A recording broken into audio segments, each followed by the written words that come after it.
Hello and welcome to week 3 of our Excellent English 410 class. Hopefully you guys are having a lovely long weekend and celebrating the Martin Luther King Jr. Day in your own way, however you choose to do that. I'm celebrating it by getting a cold because I have small children and they are germ monsters. I love them very much. So this week we are going to be working on our crisis solution memorandum and letter. This is a 2-part assignment.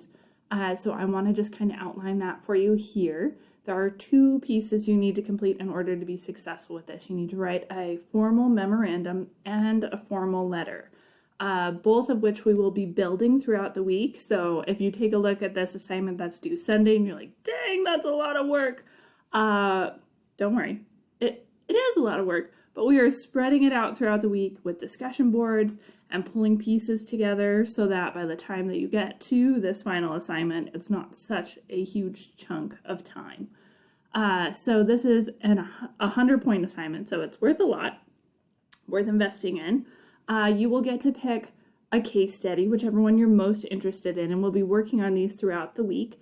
There are 2 case studies you can choose. The first one is the Odwalla one, where there was E. coli contaminated apple juice. And the second one is the Taco Bell one, where they had some issues with their hard taco shells. And so both of these created kind of a public fervor. The company had to address the concerns. They had to make some reparations. They had to publish documents that went out to distributors as well as shareholders, all of those different things. And so very important thing to look at. How do these case studies communicate about the issues? How were they trying to be resolved?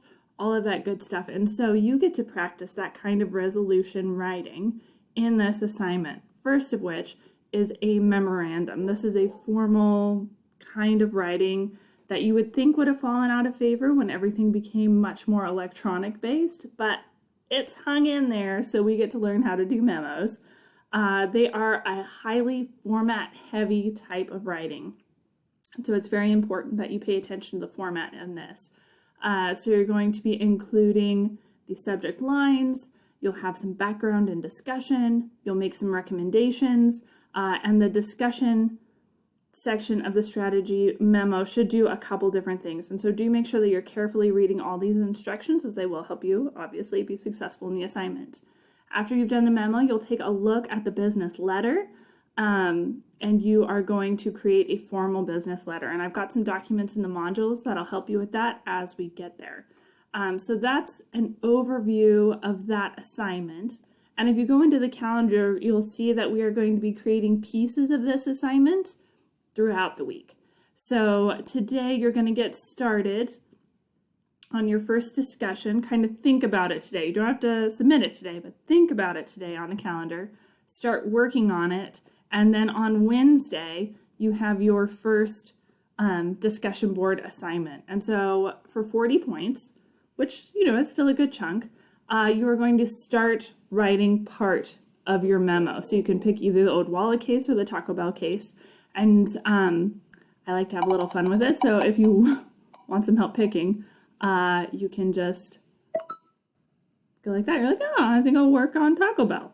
And then step 2, you are going to pick a piece of the strategy memo you're going to work on. So because I spun it, we will work on memo opening, purpose, and the desirable outcome. And then you will follow this template. So follow the format exactly. And then you are going to do just whatever piece you've spun on the wheel. So the memo opening and purpose, that's what you're going to do. You're going to create that memo opening and purpose, and that's what you're going to submit to the discussion board. And then you can take a look at what your classmates are writing, check it against what you wrote, look at how they're composing different sections. This will help you as you have to compose your own memo later. Use this for inspiration. Use this to give you some good perspective. This is all very helpful. And then if you go into the calendar once again, we have 2 discussion boards. One is focusing on the memo, and the other one is focusing on the letter, and that's going to be due on Friday. Once again, you get to spin some wheels. So I would suggest sticking with the same case. If you pick the Odwalla for the memo, use Odwalla for the letter as well. That way you don't have to keep reinventing the wheel. Just stick with one case. I've got a template for a generic business letter layout. Please follow the template, or another sample business letter format, because once again, formal letters are heavily format based. So we need to make sure that we're following all of that. And once again, you get to spin the wheel. Like I said, stick with the case that you had for the memo. And then you get to spin the wheel on what section you're going to be working on for the discussion board. So in this, it'll be the body of the letter. That's paragraph 3.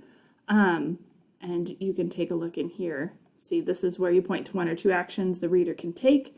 You want to remain positive, be aware of your audience, all of that good stuff. So make sure that you're following our formal letter style, that you are completing your section, and then once again, once you've completed and posted your section, you can look around and see what your classmates are doing, see how they compose different pieces of this letter, so that by the time that you get to Sunday, and you have to write your own full letter, which should all be original content, you have a really good picture of how this could look. So that's what we're working on this week. We have stuff to help you in the modules folders. If you go into the modules, you'll see sample letters, sample memos, all that good stuff. And as always, if you have any questions, reach out. I'm here to help. I hope you have fun learning about the Odwalla case or the Taco Bell case. They're both really interesting and very common. So if you're working in the business sector and you have to be in charge of communications or anything like that, this might be something that you run into. This style of writing, this type of addressing an issue could come up later on down the road. So I hope these skills are helpful. I'm excited to see what you compose, and I hope you're soaking in some of this gorgeous sunshine. Have a great Monday, guys.